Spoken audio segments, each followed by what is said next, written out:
Hoje eu trouxe uma página aqui chamada Formação Mediúnica, que foi psicografada por Chico Xavier. A reunião mediúnica, a reunião pública mediúnica, né, de 6 de junho de 60, da qual Chico participava. Então, é a relativa à questão 200 do Livro dos Médiuns, que é o capítulo 17, que tem, então, o assunto que ele se desenvolve, né, em torno da formação dos médiuns. Formação mediúnica. Então, anotando a formação mediúnica, comparemo-la ao serviço do solo. A terra desdobra recursos para a sustentação do corpo. A mediunidade cria valores para alimento do espírito.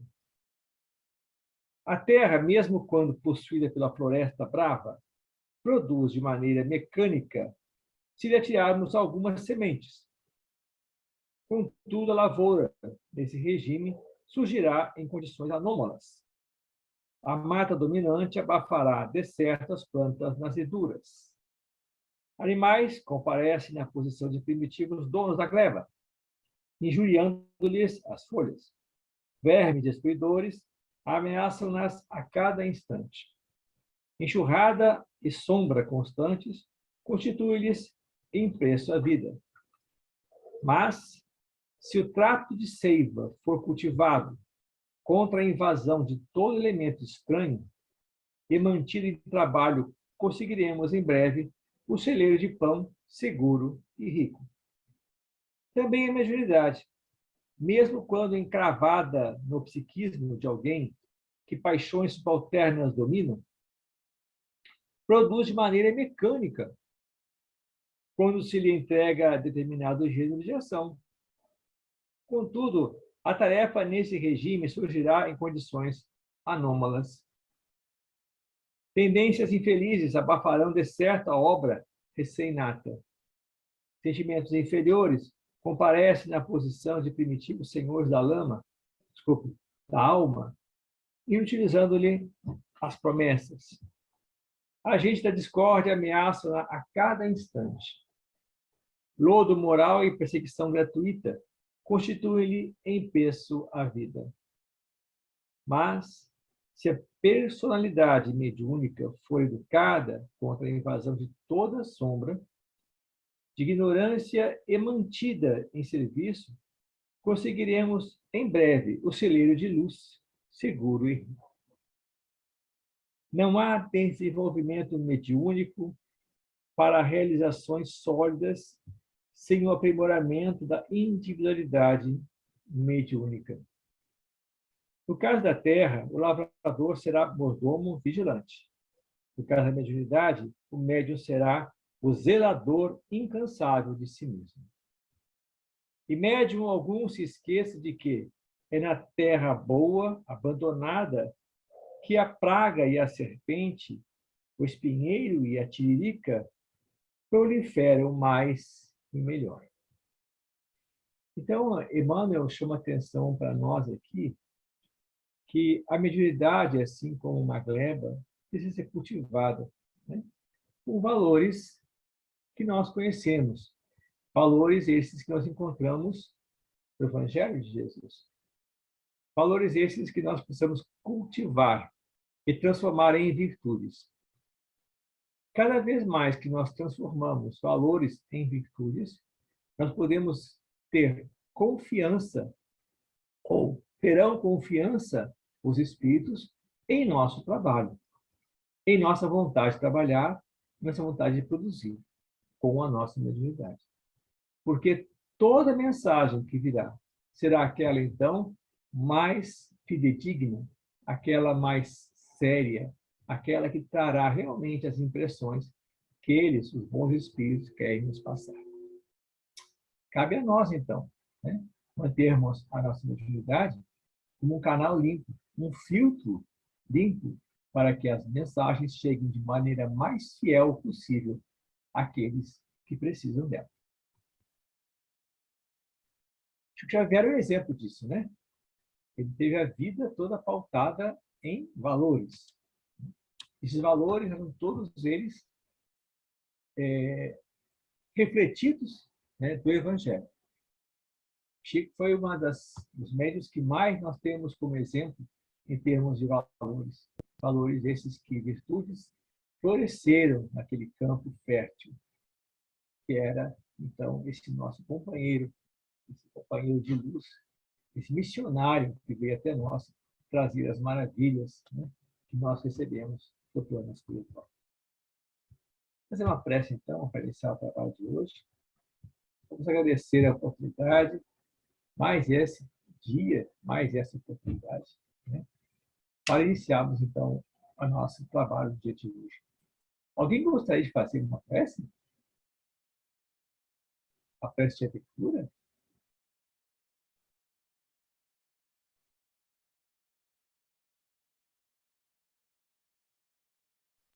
Então, Eu vamos faço. lá. Você faz, Celso? Obrigado. Faço. Ok. Jesus, bondoso mestre, querido amigo, doce Rabi da Galileia, nosso modelo,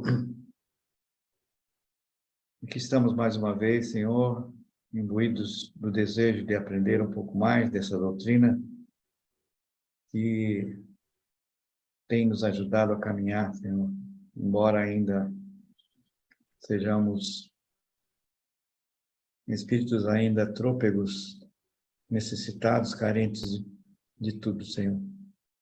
Sabemos que estás conosco, rogamos que permaneça entre nós, nos estimulando, nos ajudando nessa caminhada que empreendemos, Senhor, abraçados a essa doutrina. Sabemos que ainda somos muito devedores e que precisamos muito ainda aprender a banir das nossas vidas a vaidade, o orgulho, todas as paixões que ainda nos retêm ataviados, presos ao passado próximo ou remoto ainda de muitas dívidas. Fica conosco, Senhor, ilumina os nossos entendimentos, permita que o nosso expositor possa receber de Ti, da espiritualidade amiga, as melhores intuições, para que mais esta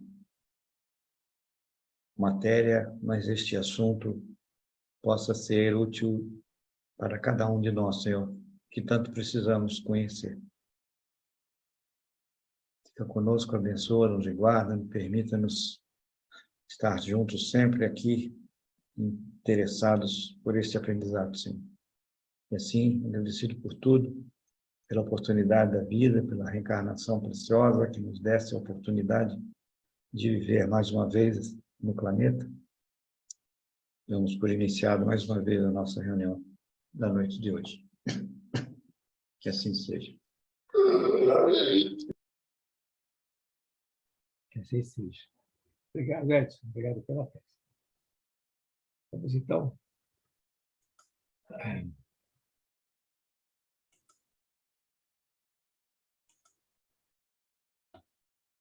Vamos, então, ao nosso assunto de hoje. Vamos falar sobre sonambulismo e mediunidade, ainda no campo das manifestações inteligentes. Essa palavra, sonambulismo, como eu estava falando antes, para Consuelo, ela cria uma certa dificuldade para nós.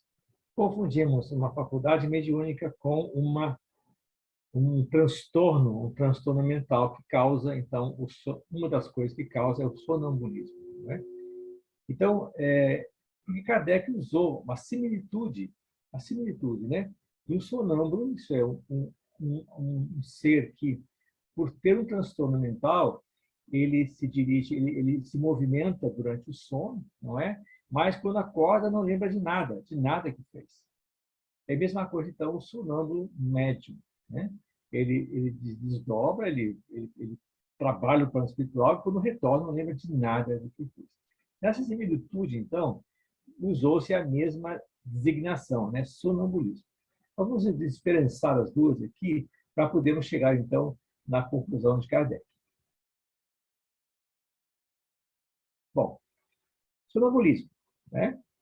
sonambulismo, ele é afeto a médiums de efeitos inteligentes, né, com estado completo de independência da alma. O espírito é consciente no plano espiritual. O estado físico de catalepsia, isso é, está totalmente, não é nem dormindo, né, está de uma forma cataléptica, isso é, não se movimenta, nem se observa direito a sua respiração. Okay? Para diferenciar os dois, vamos então primeiro falar sobre o sonambulismo físico, né? Aquele, segundo a medicina, classificado como a parassonia. Isso é, movimentações noturnas, não é, durante o sono. Exemplos de parassonia, né? Quando a pessoa acorda em confusão mental, puxa vida, onde é que eu estou? Né? As pessoas se perdem, né? Porque vem de um processo pesado, um sono pesado. O sonambulismo em si, transpiração excessiva, o terror noturno, né? As pessoas que acordam gritando, né? Acordam com pesadelos horríveis às vezes, né? Tem distúrbios alimentares noturnos, né? O distúrbio comportamental do sono, que é o REM, é o REM, que o pessoal conhece como REM, né? Então, são esses distúrbios da mesma magnitude, né, que o sonambulismo. Chama-se parassonia. Parassonia. Bom, as parassonias são perigosas, né, como um todo, porque podem causar traumatismo relacionado então, à movimentação do ser durante o sono, não é? E a questão também fisiológica das pessoas, né? Além do sofrimento psicológico. A pessoa acorda, a pessoa às vezes é constrangida a responder perguntas que ela não sabe e ela fica realmente com dificuldade, né, de seu controle mental. Então, o que acontece no sonambulismo físico? Não é? Durante o sono, as nossas ondas cerebrais tendem a diminuir, para que a gente possa, então, relaxar. Então, as ondas cerebrais diminuem, né, e atingem um profundo estado de relaxamento. Isso é, o nosso córtex cerebral baixa a atividade. Isso é, a questão motora, ela baixa a atividade. Assim como o hipotálamo, né? Quer dizer, a questão física, que é o córtex motor, baixa atividade, e a questão mental, né, que é o hipotálamo, que rege esse processo, né, ele vai, então, também causar uma diminuição, baixar a atividade para que o corpo possa relaxar. E o espírito, então, né, ele possa se emancipar. Né? Mas nos sonâmbulos, tem um probleminha, como eu falei, problema de válvula, não é? Como se fosse uma válvula. Fechou, abriu, mas não fechou direito. Né? Nos sonâmbulos, essas ondas são irregulares e não cumprem a função de inibir a região motora. Mas o córtex cerebral não é inibido, continua em funcionamento, não é? Mas o hipotálamo, ele é inibido, né? Então, a região motora continua funcionando, mas o hipotálamo se mantém inconsciente. Então, a criatura começa a agir durante o sono, ou falar, ou se movimentar, ou levantar e caminhar, não é? Faz uma atividade mental relativa ao processo do nosso córtex cerebral. Isso explica, então, porque o sonâmbulo não se lembra do que faz, porque o hipotálamo está totalmente inativo, não é? E ele pode, então, fazer tarefas comuns, pessoas que levantam de madrugada, lavam a louça, arrumam a casa e vão dormir de novo, e nem sabem que fizeram isso. Né? Ou pessoas que vão caminhar, como falou a Consuelo, a irmã dela achava a chave e abria a porta, né? E saía para a rua.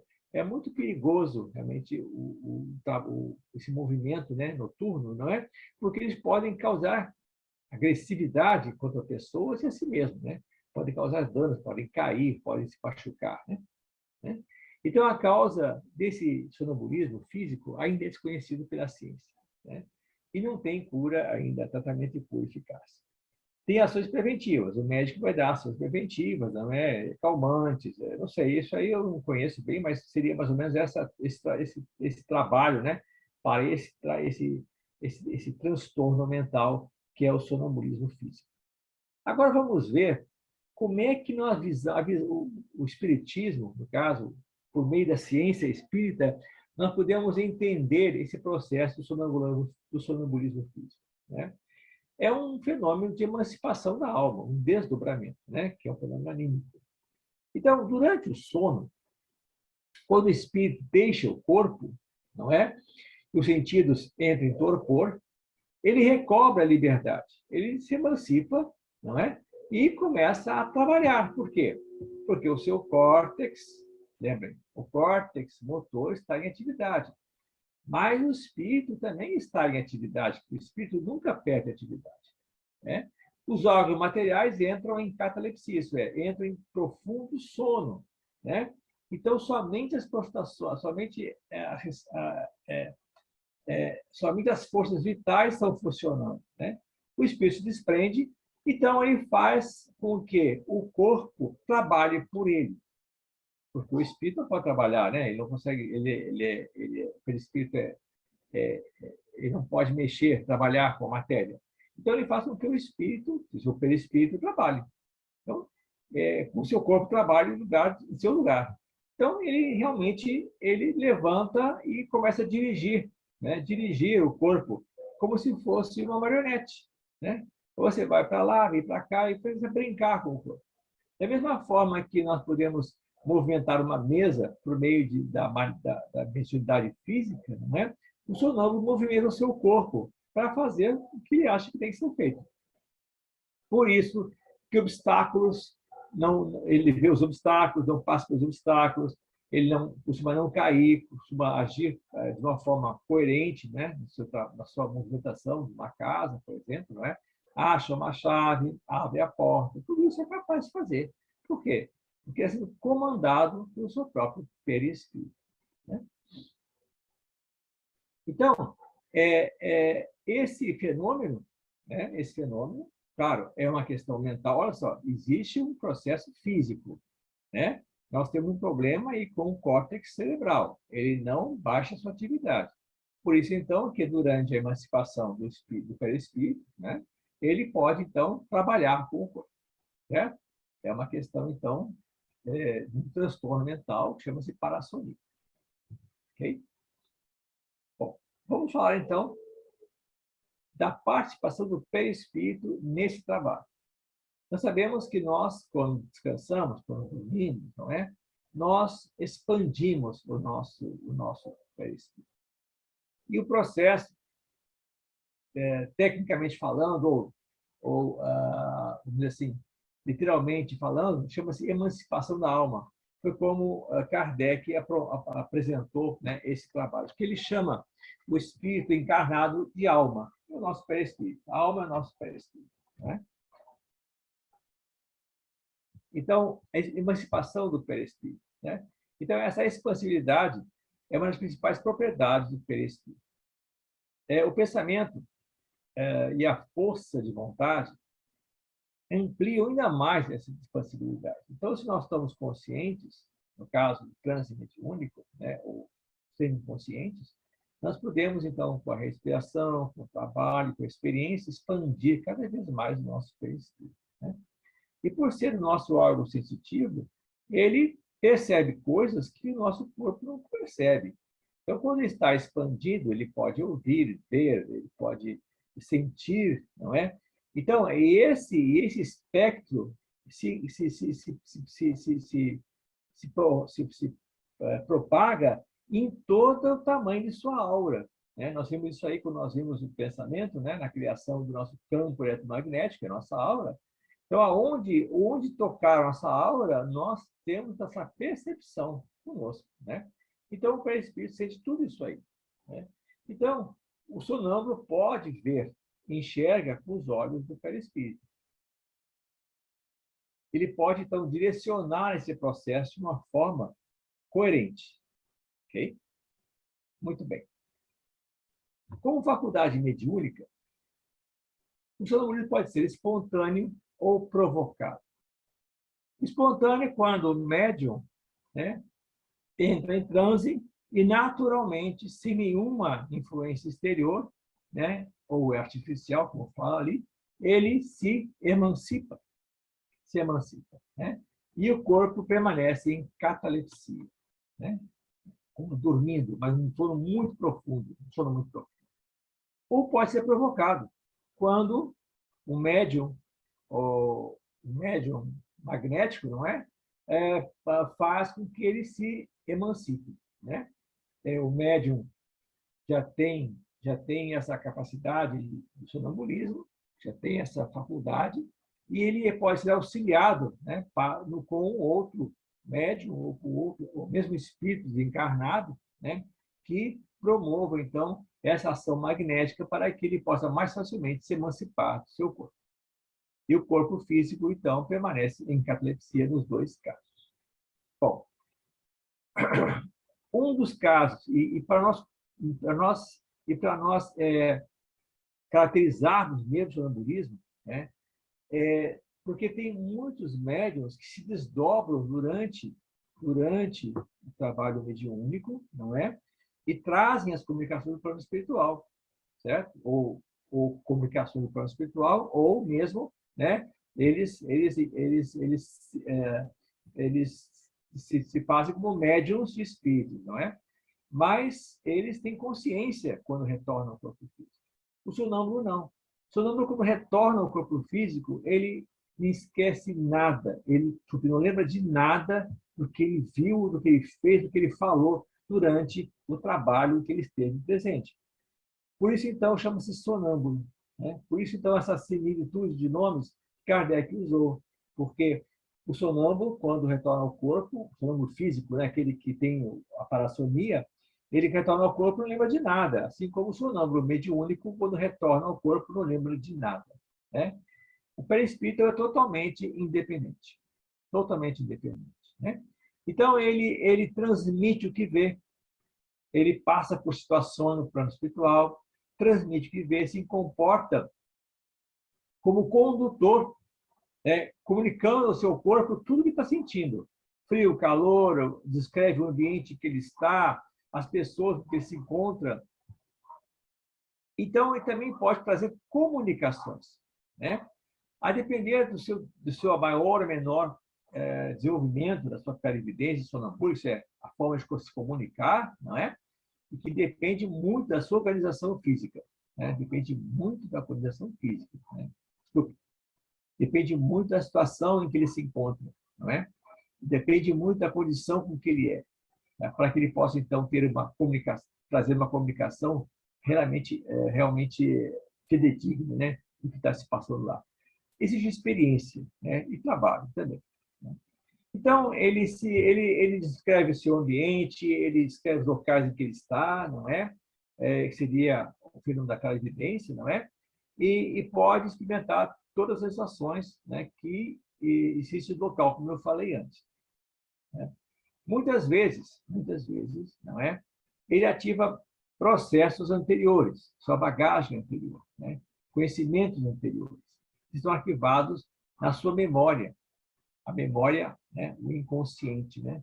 Então, muitas vezes, eles parecem estar dando comunicação de um outro espírito, né? Mas, na realidade, está acessando o seu próprio processo inconsciente, trazendo assuntos em que ele, quando está na vigília, não é? Quando está ele como ser que ele é, não tem condições de fazer, não está na sua capacidade intelectual.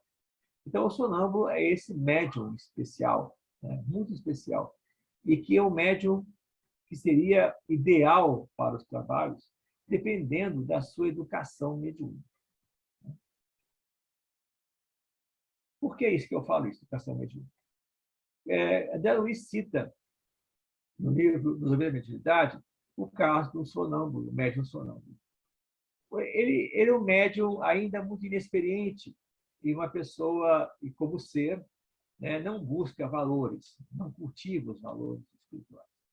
Então, quando ele entra no processo do transe sonambúlico, ele desaparece, ele some, ele não quer voltar mais. E vai para lugares absurdos, as coisas que não deveriam se fazer, corre risco, inclusive, né, das zonas espirituais que ele frequenta. Então, a Delista, ele traz muito bem um exemplo muito bom, né, sobre essa atividade sonambúlica, né? Então, vale conferir lá no livro Dos Obreiros da Mediunidade. Sonambulismo e mediunidade. Então, nós sabemos que para que haja mediunidade, né, precisa haver um agente, e o agente é o perispírito. E ele, para que, então, possa haver comunicação de um espírito desencarnado com um espírito encarnado, ou encarnado com encarnado, não é? É necessário, então, que haja, né, esse envolvimento, isso é, cercar, nós temos que dizer que precisamos fechar o circuito mediúnico, né? Os fluidos têm que se combinar para que possa não haver a comunicação mediúnica, né?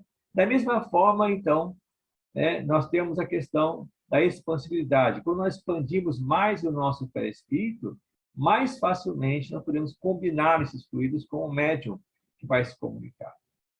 Então, nós temos os fenômenos da emancipação, que é o anímico ou o mediúnico. Isto é, eu posso me emancipar, ter noção do meu ser espiritual que eu sou e trazer comunicação anímica, algo que está em mim, coisa que é meu como ser espiritual que eu sou. Ou mediúnico, quando então eu tenho, né, essa envolvimento de um outro espírito e trago a comunicação desse outro espírito. Ok. Então, no desprendimento, o sonâmbulo pode entrar em contato com outros espíritos, como eu falei, e servir-se de médium desses outros espíritos. Seria uma mediunidade quase que mecânica, né? Porque ele estaria totalmente desprendido, né, do corpo físico, né? Então, estaria realmente abrindo a possibilidade do espírito trabalhar, né, com a mente, somente com o trabalho da mente do médium, e transmitir, né, essas mensagens via psicofonia, tá? Psicofonia, porque o corpo do médium está em catalepsia. Ele não pode escrever, não pode se movimentar. Ele está realmente quase que assim, em estado bem cataléptico, né? Paradão, né? Amarrado, né? Assim. Vamos dizer morto, né? Amarrado. Tá? Muito bem, então. Então, fechado o circuito mediúnico, né? Os espíritos podem fazer comunicação pelo médium sonambúlico. Né? Então, quando ele entra em contato com os espíritos, né, e traz a mensagem dos espíritos, então ele é um médium sonambúlico, né? Médium sonambúlico. Quando isso não ocorre, isso é, quando é só processo anímico, não é? Ele, então, não seria médium, seria somente um sonâmbulo, né? Isso é, desprendeu-se do corpo físico e traz suas próprias comunicações do seu próprio ser, ok? Então, isso que dá muita confusão nesse processo de designação de sonâmbulo, né? Porque pode ser a comunicação anímica ou pode ser a comunicação mediúnica, né? E para diferenciar as duas? Como eu vou diferenciar que a comunicação é do próprio espírito que está emancipado, não é? Ou outro espírito está se comunicando. Então, aqui, caso aqui, Kardec traz esse exemplo para nós, não é? Dá um exemplo de um residuário mediúnico, né? Então, o médium, ao ser questionado sobre a patologia do doente, não vai saber responder, porque está fora dos seus conhecimentos, não é? Indicando somente, só está transmitindo o medicamento que o espírito indicou. Então, esse tipo de sonambulismo é muito interessante, médium, né, para esse tipo de trabalho, né, para rituário mediúnico. Né? Então, ele traz todo o atitude, todo o remédio para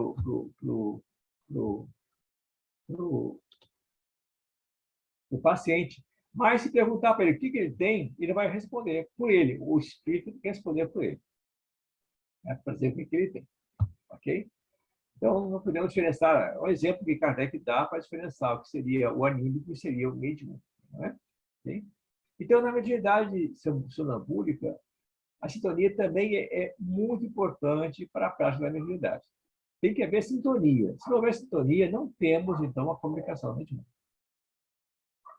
Se o médium sonâmbulo não estabelecer sintonia com os bons espíritos, mediante a sua conduta cristã, atrairá espíritos enganadores e levianos, perdendo a oportunidade de colaborar na seara de Jesus, com o bom uso de sua faculdade mediúnica. Então, olha o perigo, não é? O médium que não tem controle, que não tem esse controle, né? Que não tem valores, né, estabelecidos, e experiência de trabalho, ele pode criar uma situação difícil para ele mesmo, né? Inclusive, né, dentro do grupo em que ele se encontra. Por ser uma faculdade muito específica, não vamos poder, e no grupo, se o grupo não for muito atento, não poderemos diferenciar mensagens que sejam boas e mensagens que sejam falsas. Por isso, então, né, nós vamos ver na próxima aula, não é? Sobre a condição moral do médium, né, as influências do médium sobre as comunicações. Então, isso é muito importante no processo, então, da mediunidade. Muito bem. Agora, eu vou trazer para vocês aqui, cópia e cola, tá? Cópia e cola, né? Sobre o que Kardec nos traz, né?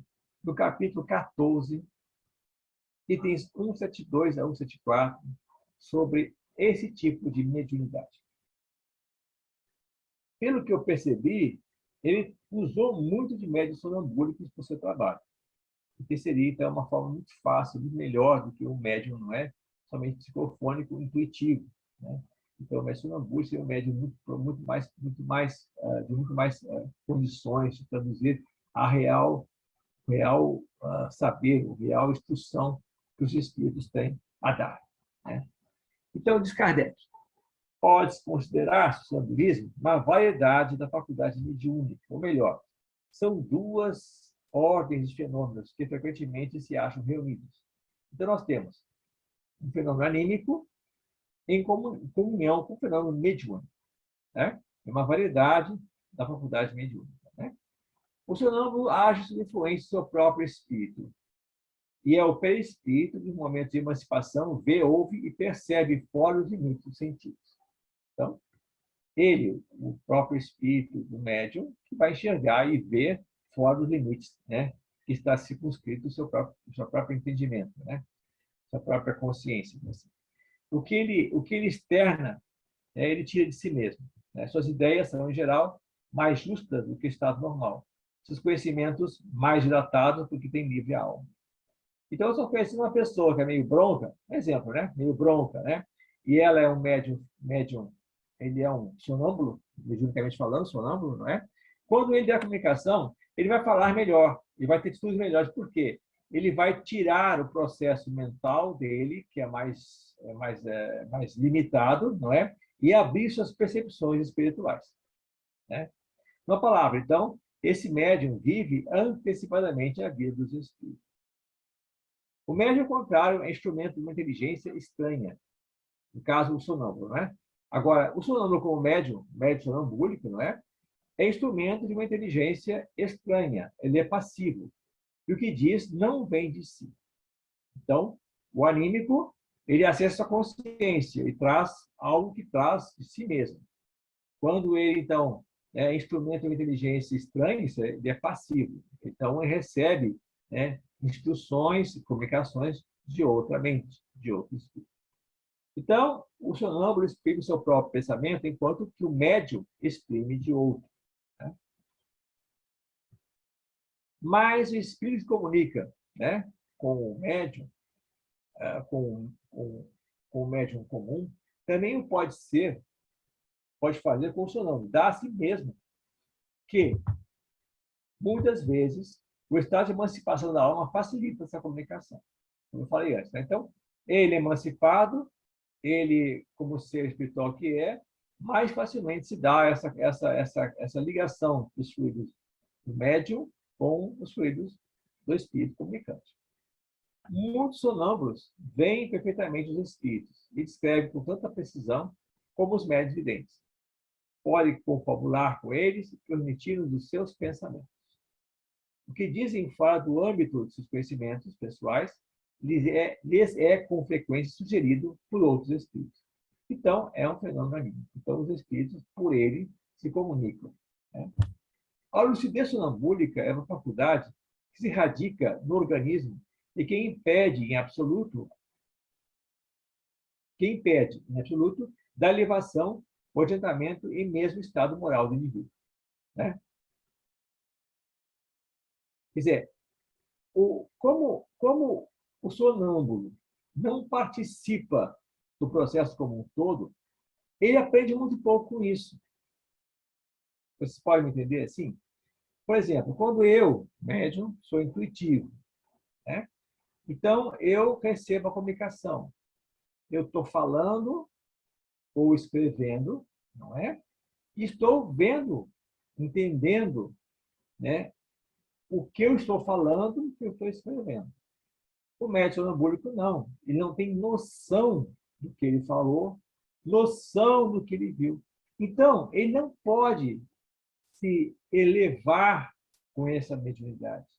Ele não tem condições de melhorar ou de mudar com esse tipo de mediunidade. Porque ele pouco registra em relação ao que ele viu e ao que ele fez, e ao que ele falou. Né? A não ser, claro, que as pessoas, hoje em dia, podemos gravar a mensagem que ele traz, podemos né, traduzir para ele o que ele foi, aconteceu, para que ele possa, então, ganhar com isso, né? Melhorar seu estado moral. Okay? O que fala por si próprio pode, portanto, dizer coisas boas ou más, exatas ou falsas. Demonstrar mais ou menos delicadeza, escrúpulo nos processos de que se use, conforme o grau de elevação ou de inferioridade do seu próprio espírito. Então, como eu falei antes, o médium sonambúlico tem que cultivar virtudes e tem que buscar valores. Né? É importante isso. É importante isso. É difícil para uma pessoa mostrar quem é real. Olha só, imagine só, você quando se emancipa, o sonâmbulo se emancipa, ele mostra como realmente ele é. Né? Nossa consciência, nós como conscientes, nós podemos mascarar nossos pensamentos. Né? Nós mascaramos de alguma forma os pensamentos. Passamos um filtro. O médium sonambúlico tem dificuldade para fazer isso. Né? Então, é mais difícil para ele nesse processo. A assistência, então, de um outro espírito pode suprir-lhe as deficiências. Se ele é bem acompanhado, se ele é bem acompanhado dos bons espíritos, sempre vai haver, né, um companheiro, um auxílio para lidar nesse processo, lidar com esse processo. Mas o sonâmbulo, tanto como os médiuns, pode ser assistido por um espírito mentiroso, leviano ou mesmo mal. Né? Por isso, então, nossas relações com o plano espiritual são importantes. Aí, sobretudo, é que as qualidades morais exercem grande influência para atrair os bons espíritos. Aí, então, que Kardec, né, trabalha com o processo da influência moral dos médiuns nas comunicações, o que é muito importante. Nós não podemos querer ser diferentes quando nós estamos em transe, recebendo, então, uma comunicação de um espírito, por exemplo, que se aproxima de nós. Se nós não vamos aproximar bons espíritos, se nosso filtro não for bom, né? Se nosso filtro não consegue captar coisas boas, somente coisas ruins, nós temos, então, dificuldades de nos expressar, de falar como deveríamos, né? De ter ideias boas, ideias que construam, não ideias que possam ser deletérias, que possam causar dano a alguém ou à comunidade. Né? Okay? Muito bem. Esse é o assunto que nós temos para hoje. Beleza. Então, fazer uma prece, né? Para agradecer tudo aquilo que nós podemos receber no dia de hoje. E quem quiser ficar mais um tempo depois, e quiser fazer pergunta, estamos aqui disponíveis. Tá? Então, fechar nossos olhos, vamos buscar em nossa mente esse contato, essa sintonia com o plano maior, os bons espíritos que nos assistem, que, em nome de Jesus, nos auxiliam em todos os nossos trabalhos. Que, em nome de Jesus, trazem à Terra as bem-aventuranças para que possamos vivenciar a cada dia o nosso processo, libertando-nos a cada dia das mazelas que nós costumamos acumular em nós, os processos difíceis que nós insistimos em permanecer. Abrindo, então, nesse momento, para uma prece, as nossas mentes e nossos corações, buscando as boas energias do plano maior. E agradecendo a Jesus por mais esse dia de trabalho, por mais essa possibilidade que nos dá para que possamos, então, juntos, conversarmos sobre esse assunto tão importante que é a mediunidade, que nos traz tanto benefício quando sabemos o que estamos fazendo, buscando, assim, trabalhar na seara do Mestre de uma forma mais produtiva, mais consciente e mais amorosa. Que Jesus nos abençoe, que possamos ter esse dia, em todos os dias de nossa vida, seu consolo, seu arrimo e a sua presença entre nós. Sabemos que está presente, nós precisamos buscá-lo a cada dia. Obrigado, Mestre, por tudo, e que possamos, em momento, pedir permissão para encerrar a tarefa da noite de hoje. Que assim seja. Graças a Deus.